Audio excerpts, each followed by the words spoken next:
तो आज हम लोग पढ़ने वाले हैं समकोण समद्विबाहु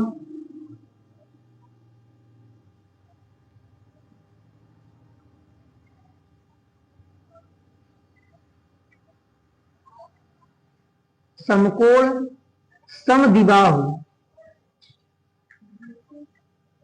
त्रिभुज।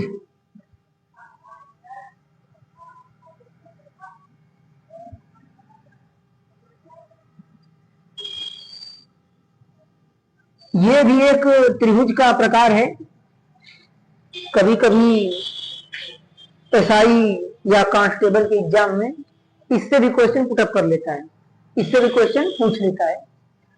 तो पहले हम समझेंगे इसको कि ये है क्या, समकोण समद्विबाहु त्रिभुज आखिर ये है क्या। तो ध्यान से समझेंगे। समद्विबाहु त्रिभुज के बारे में आप सब लोग जानते हैं। ऐसा त्रिभुज, सम का अर्थ है समान, द्वि का अर्थ है दो, बाहु का अर्थ है भुजा। ऐसा त्रिभुज जिसकी दो भुजाएं समान हो उसे समद्विबाहु त्रिभुज कहते हैं। तो अगर नॉर्मल समद्विबाहु त्रिभुज की बात होती तब तो हम लोग ऐसे बना लेते, ये एक त्रिभुज है जिसकी ये दोनों भुजाएं, ये ए तो ये भी ए और ये बी है, ये अलग है, मतलब ये दोनों भुजाएं आपस में समान है, तो ये समद्विबाहु त्रिभुज हो गया। लेकिन सिर्फ समद्विबाहु त्रिभुज नहीं पढ़ना है, बल्कि हमें समकोण समद्विबाहु त्रिभुज पढ़ना है।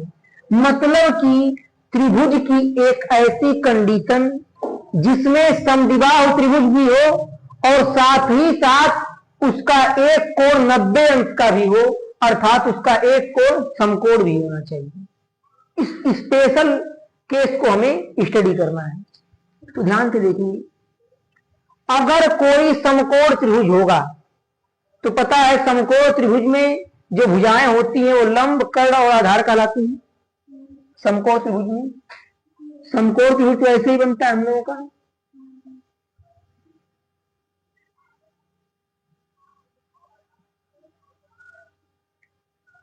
ये रहा समकोण त्रिभुज, इसमें एक कोण 90 अंश का होता है।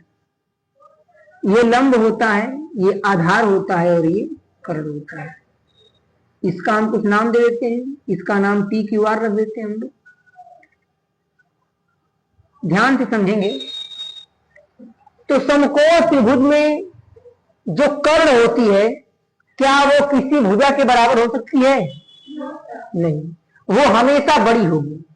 किसी भी समकोण त्रिभुज में जो कर्ण होती है वो सबसे बड़ी भुजा होती है। क्या होती है? वो सबसे बड़ी भुजा होती है।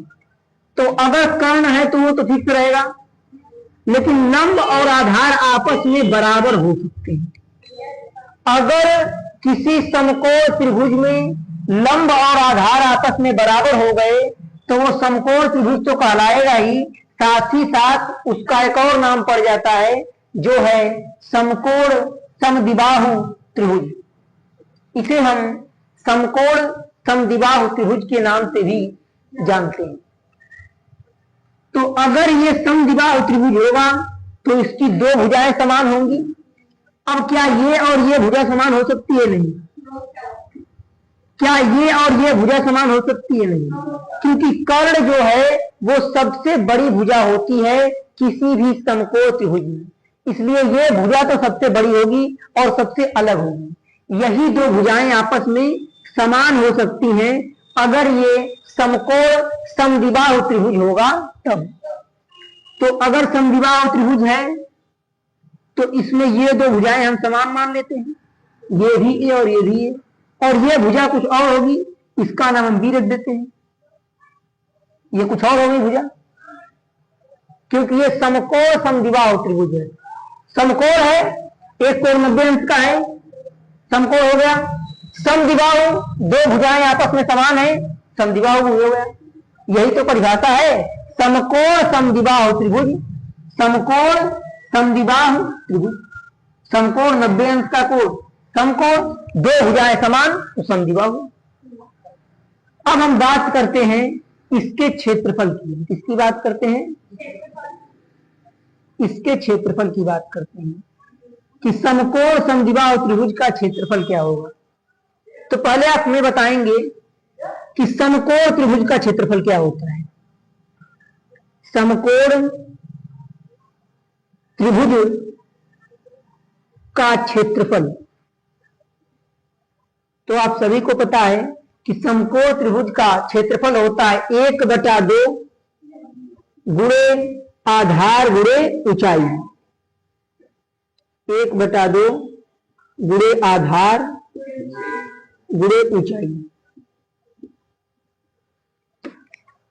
तो ये भी तो एक प्रकार का समकोण त्रिभुज ही है, बस फर्क ये है कि इसमें दो भुजाएं समान हैं, तो क्षेत्रफल का फार्मूला सेम लगेगा। तो 1/2 गुणे, अब यहां पे आधार क्या है, ए है, और गुणे यहां भी यहां पे ऊंचाई क्या है, ऊंचाई यही लंब तो होती है, समकोण त्रिभुज में ऊंचाई इसी को कहते हैं, लंब को ही, तो ये भी ए है। तो क्षेत्रफल बराबर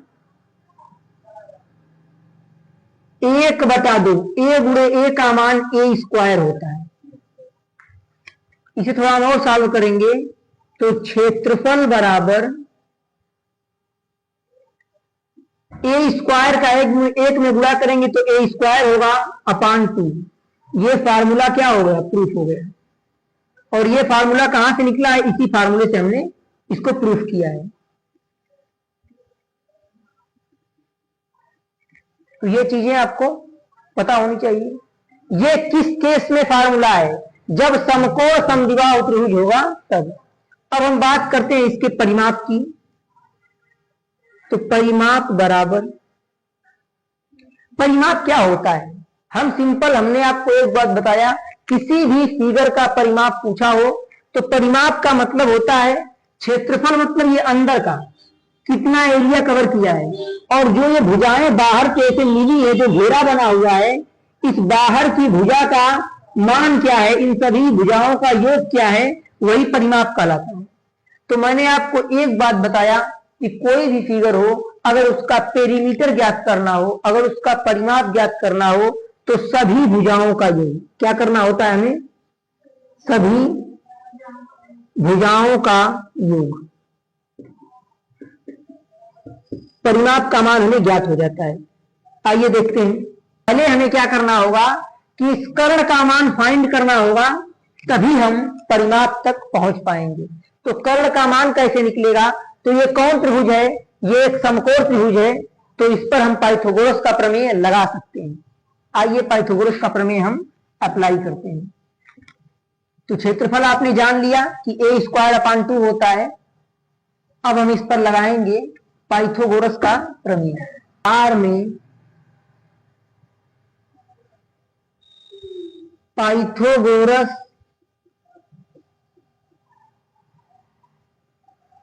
पाइथागोरस के प्रमेय से, तो पाइथागोरस का प्रमेय क्या होता है, कर्ण का स्क्वायर बराबर लंब का स्क्वायर प्लस आधार का स्क्वायर। कर्ण का स्क्वायर बराबर लंब का मान क्या है, ए है, ए स्क्वायर प्लस आधार का मान भी क्या है, ए स्क्वायर। तो कर्ण का स्क्वायर बराबर ए प्लस ए का मान 2a होता है, तो ए स्क्वायर प्लस ए स्क्वायर का मान 2a स्क्वायर हो जाएगा, क्योंकि जोड़ में घात नहीं बढ़ती है, जोड़ में घात सेम रहती है। तो यहां से कर्ण का मान क्या निकलेगा, जब स्क्वायर की चिड़िया उड़ती है तो बहेलिया जाल बिछाता है, कैसा जाल, करड़ी रूपी जाल। तो ये 2a स्क्वायर हो जाएगा करड़ी में। अब देखिए करड़ी में 2, ए स्क्वायर को हम ए गुणे ए लिख सकते हैं कि नहीं।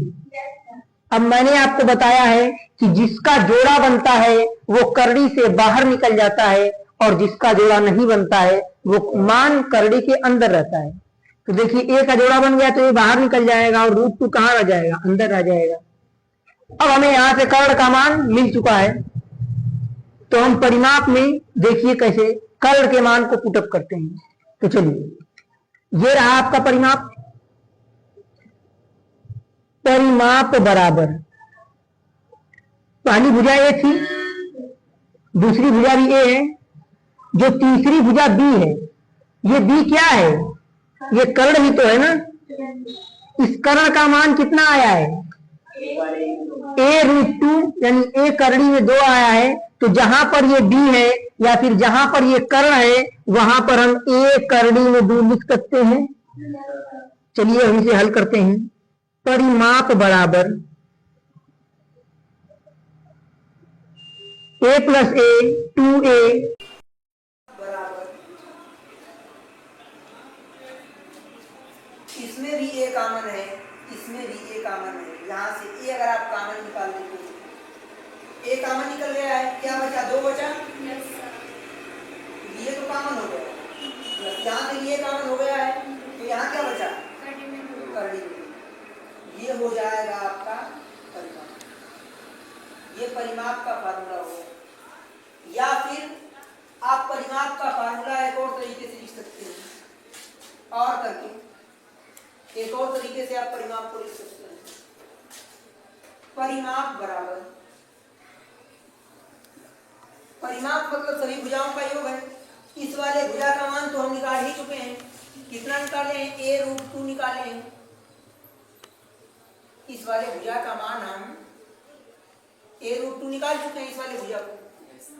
तो चलिए, पहली भुजा a है, दूसरी भुजा ये भी a है, तीसरी भुजा क्या है? a√2 है।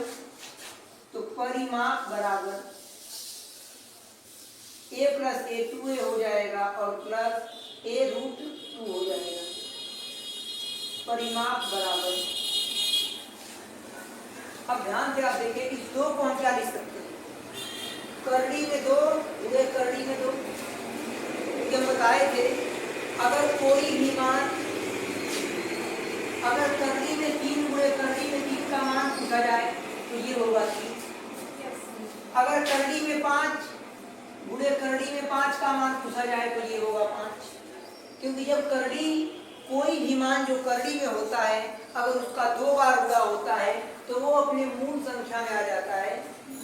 ऐसा नियम, इसीलिए वर्गमूल निकालना हम सिखाया जाता है बच्चों कि वर्गमूल निकाल रहे हैं, मतलब किसी भी करड़ी के वर्ग की संख्या का मूल निकालना।